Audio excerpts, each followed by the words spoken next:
रहा है?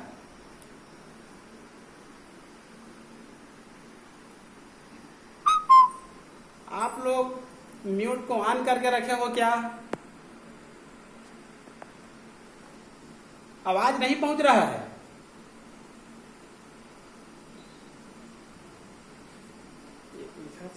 आवाज नहीं आ रहा है चेक में।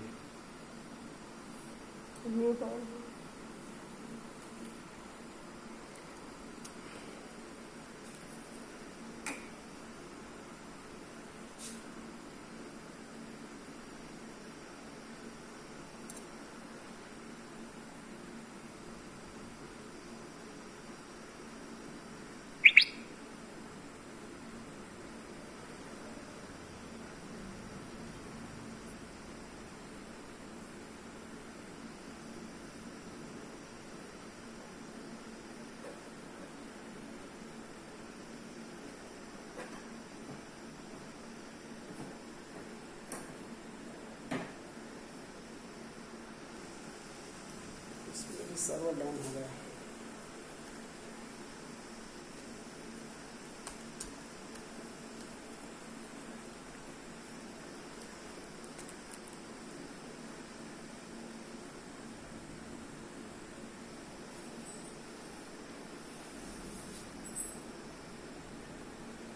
आवाज पहुंच रहा है जी?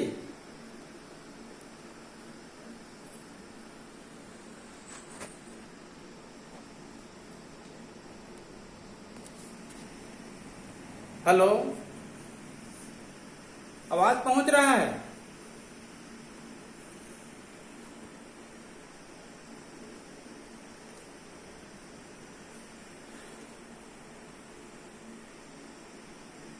चलिए, हाँ, तो हम लोग पढ़ रहे थे निषेचन। इसका विस्तृत अध्ययन हम लोग निषेचन में करेंगे। निषेचन का शाब्दिक अर्थ होता है शुक्राणु और अंडाणु का आपस में मिलना। नर गैमेट मादा गैमेट दोनों का आपस में मिलना निषेचन कहलाता है। निषेचन से पहले दोनों हेप्लाइड अवस्था में होते हैं, मतलब अगुणित अवस्था में होते हैं। जब निषेचन होता है तब कहना चाहिए डिप्लॉइड अवस्था में आ जाती है, मतलब ये डिप्लॉइड जाइगोट बन जाता है। इसका विस्तृत अध्ययन हम लोग भ्रूणी विकास में पढ़ेंगे। उसके बाद हो गया एक जोड़ी ओवरी, हेम्ब्री हो गया, फेलोपियन ट्यूब हो गया, यूटेरस हो गया, सर्विक्स हो गया, क्लाइटोरिस हो गया, और ये नीचे में कहना चाहिए, खैर इसका अध्ययन नहीं करना है, ये चित्र में है, ये कहना चाहिए एनस आर्गन होती है।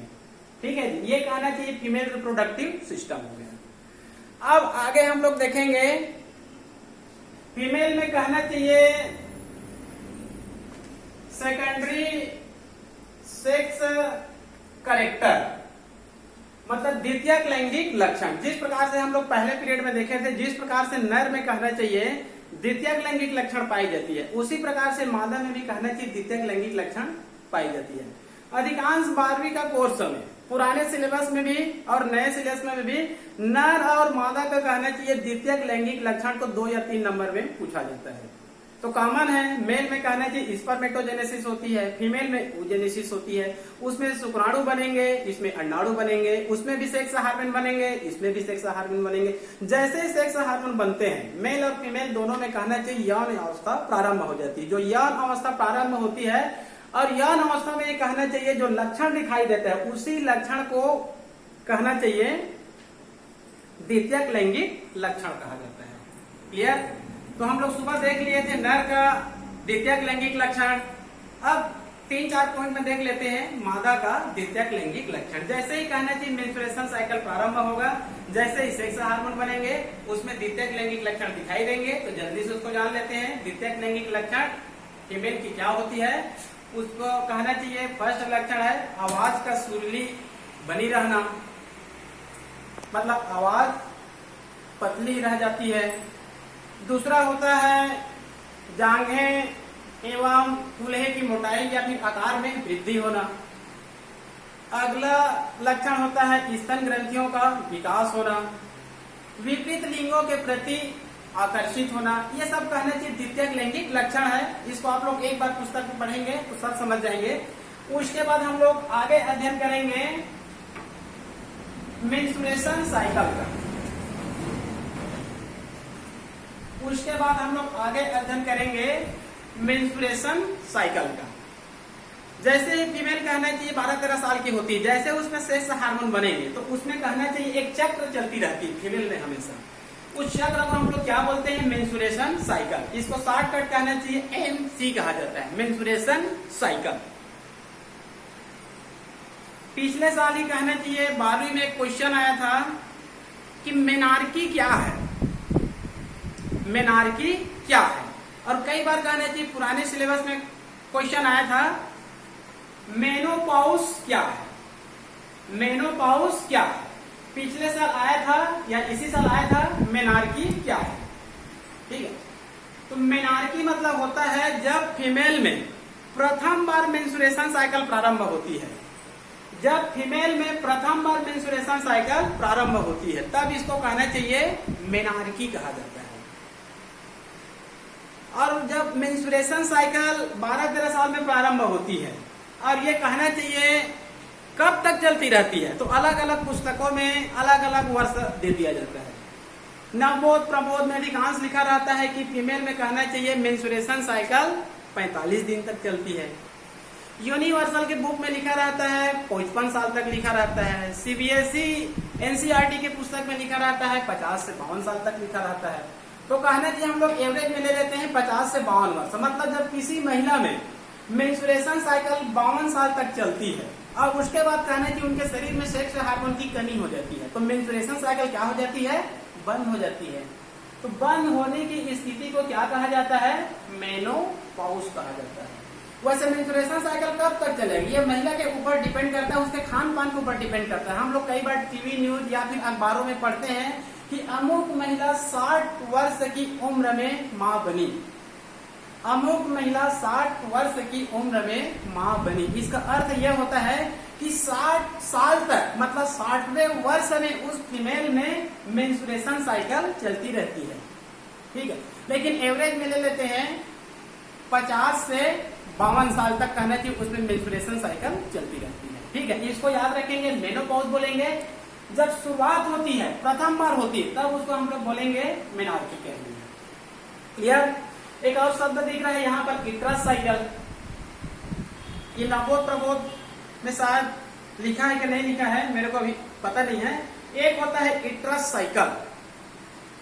इट्रस साइकिल का मतलब होता है जो मेंस्ट्रुएशन साइकिल होता है ये केवल मैमल के अंतर्गत प्राइमेट्स में पाई जाती है। प्राइमेट्स और ह्यूमन, मानव में, मानव और प्राइमेट्स के अंतर्गत बंदर आती है।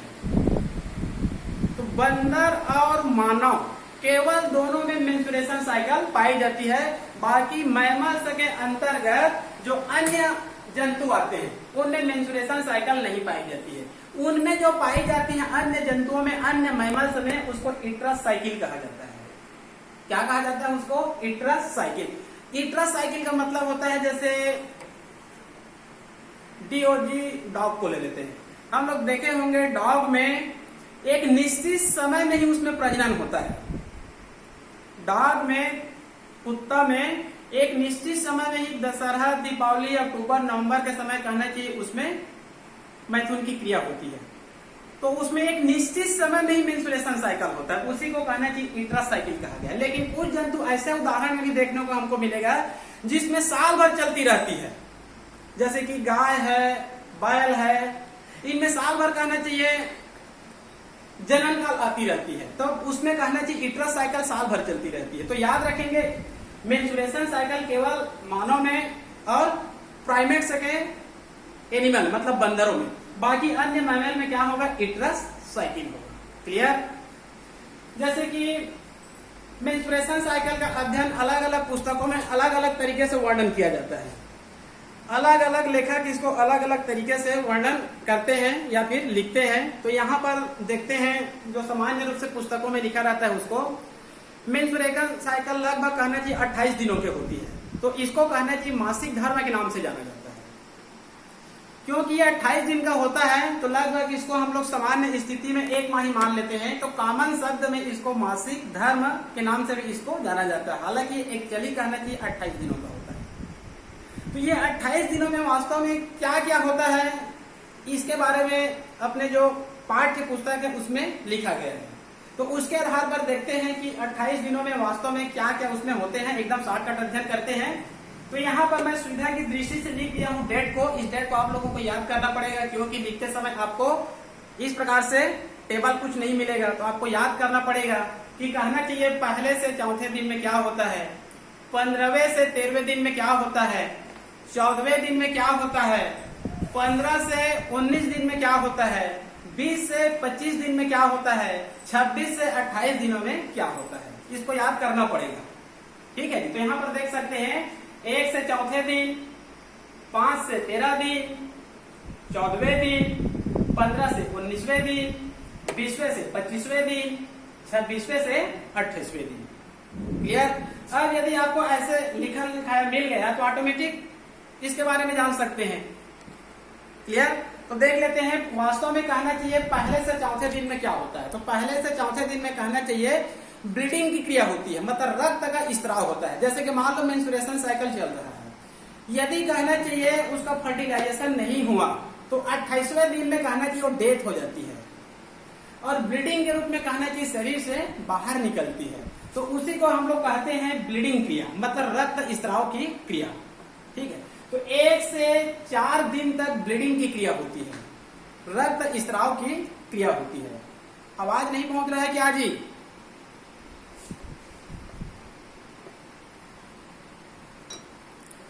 उसके बाद कहना चाहिए 5 से 13 दिन, 5 से 13 दिन, पहले 1 से 4 डेज, इसमें केवल ब्लीडिंग क्रिया हुआ है। उसके बाद अगला है 5 से 13 डेज, मतलब 5 से 13वें दिन। 5 से 13वें दिन में वास्तव में क्या होता है, ये जो गर्भाशय होती है उसके आंतरिक लेयर को बोलते हैं हम लोग एंडोमेट्रियम। तो एंडोमेट्रियम का कहना चाहिए रिपेयर होता है, मतलब मरम्मत होता है। एंडोमेट्रियम का क्या होता है, मरम्मत होता है। और दूसरा का महत्वपूर्ण कार्य होता है, ओवरी में कहना चाहिए पुटिकाओं का निर्माण होता है। ओवरी में पुटिकाओं का निर्माण होता है। तो दूसरे में याद रखेंगे 5 से 13 दिन में ओवरी में पुटिकाओं का निर्माण होगा, मतलब फॉलिकल्स का निर्माण होगा, और गर्भाशय के एंडोमेट्रियम का क्या होगा, मरम्मत होगा। क्लियर। आगे 14वें दिन, मतलब 14 डेज, 14वें दिन में याद रखना अंडाणु का निर्माण होता है। 14वें दिन में किसका निर्माण होता है, अंडाणु का निर्माण होता है। इसको इंग्लिश में ओव्यूलेशन कहते हैं, इंग्लिश में ओव्यूलेशन कहते हैं, और अंडोत्सर्ग हिंदी में, सामान्य शब्दों में अंडाणु का निर्माण होना। क्लियर। उसके बाद 15 से 19, 15 से 19, 15 से 19, इस बीच में क्या होता है, इसमें तो अंडाणुओं का निर्माण हुआ था। तो इस अवस्था में अंडाणु का क्या होगा, फर्टिलाइजेशन होगा। अंडाणु का क्या होगा, फर्टिलाइजेशन होगा। ठीक। और इसी बीच कार्पस लुटियम का भी निर्माण होगा। कार्पस लुटियम का क्या होगा, निर्माण होगा। याद रखेंगे 15 से 19वें दिन में इसमें तो अंडाणु का निर्माण हुआ है, तो इसमें अंडाणु का क्या होगा, फर्टिलाइजेशन होगा, और कार्पस लुटियम का क्या होगा, निर्माण होगा। क्लियर। उसके बाद है 20 से 25वें दिन, 20 से 25वें दिन, 20 से 25वें दिन में क्या होगा, मान लो यहां पर अंडाणु का फर्टिलाइजेशन हो गया, इस बीच में अंडाणु का क्या हो गया, फर्टिलाइजेशन हो गया। तो अंडाणु फेलोपियन ट्यूब से ओवरी में चली जाती है। यदि इस बीच में अंडाणु का फर्टिलाइजेशन हुआ था तो इस बीच में अंडाणु फेलोपियन ट्यूब में नहीं रहती है। 4-5 दिन के बाद फर्टिलाइजेड एग कहाँ चली जाती है, ओवरी में चली जाती है। इसको रोपण बोलते हैं, इम्प्लांटेशन। इम्प्लांटेशन मतलब रोपण। अंडाणु का फेलोपियन ट्यूब से 4-5 दिन बाद यूटेरस में जाना। क्लियर। उसके बाद 26 से 28वें दिन, 26 से 28वें दिन, इसमें क्या होता है, मान लो कहना चाहिए अंडाणु का फर्टिलाइजेशन हुआ था तो कार्पस लुटियम बना था, तो यदि अंडाणु का फर्टिलाइजेशन हो गया है तो कार्पस लुटियम 7 माह के लिए क्या हो जाती है, एक्टिव हो जाती है, सक्रिय हो जाती है। याद रखेंगे फर्टिलाइजेशन होगा तो अभी कार्पस लुटियम 7 माह के लिए क्या हो जाती है, सक्रिय हो जाती है, एक्टिव हो जाती है। और मान लो फर्टिलाइजेशन नहीं हुआ, फर्टिलाइजेशन नहीं हुआ है तो ब्लीडिंग के साथ में कार्पस लुटियम क्या हो जाती है, नष्ट हो जाती है। और ब्लीडिंग के साथ ही क्या हो जाती है, नष्ट होकर ब्लड के रूप में निकल जाती है। फर्टिलाइजेशन होगा तभी कहना चाहिए सक्रिय रहेगा, अन्यथा नहीं रहेगा। तो ये कहना चाहिए मेंस्ट्रुएशन साइकिल है। इसको आप लोग इस टेबल को याद रख लेंगे कि 1 से 4 में क्या होता है, 5 से 13 डेज में क्या होता है, और 14 डेज में क्या होता है, 15 से 19 के बीच में क्या होता है, 20 से 25 के दिन में क्या होता है, 26 से 28 के दिन में क्या होता है। ठीक है। और जब मेंस्ट्रुएशन साइकिल प्रारंभ होगा तब उसको मेनार्की कहेंगे। मेंस्ट्रुएशन साइकिल जब समाप्त हो जाएगा 50-52 साल में तब उसको क्या बोलेंगे, मेनोपॉज कहेंगे। इतना समझ में आ गया मेंस्ट्रुएशन साइकिल। एक अन्य पुस्तक में इसको 4 स्टेज में बांट दिया गया है। जो मेंस्ट्रुएशन साइकिल होता है 28 दिनों का, उसको एक अन्य पुस्तक में 4 स्टेज में बांट दिया गया है। पहला स्टेज है प्रोलिफिरेशन, पहला स्टेज है प्रोलिफिरेशन।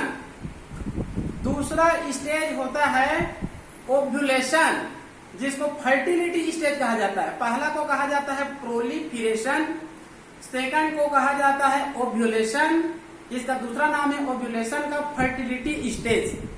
तीसरे में कार्पस लुटियम का निर्माण होता है तो उसको कहा जाता है ल्यूटियल स्टेज, उसको कहा जाता है ल्यूटियल स्टेज। और चौथा स्टेज को कहा जाता है ब्रीडिंग स्टेज। पाठ्य पुस्तक में इस क्रम में दिया गया है, एक अन्य पुस्तक में 4 स्टेज में बांट दिया गया है, प्रोलिफिरेशन, ओव्यूलेशन या फर्टिलाइजेशन, तीसरा है ल्यूटियल स्टेज और चौथा होता है ब्लीडिंग स्टेज। 4 स्टेज। तो यहाँ पर कहना चाहिए हमारा लगभग टाइम ऑफ हो गया है, तो हम लोग अगले दिन अध्ययन करेंगे। तो ह्यूमन रिप्रोडक्शन जो सिस्टम है, जो तंत्र है, लगभग कहना चाहिए 5-7 पीरियड का है। ये 2 पीरियड में पूरा क्लियर नहीं हो पाएगा। हम लोग पहले सुबह पढ़े थे रिप्रोडक्टिव सिस्टम, अभी हम लोग पढ़े हैं फीमेल रिप्रोडक्टिव सिस्टम और मेंस्ट्रुएशन साइकिल को। इसके बाद जस्ट आगे पढ़ेंगे हम लोग मैमरी ग्लैंड्स, इसके आगे पढ़ेंगे हम लोग मैमरी ग्लैंड्स और गर्भधारण की उपयुक्त परिस्थितियां। ठीक है जी, चलो ठीक है, कल से पढ़ेंगे आगे।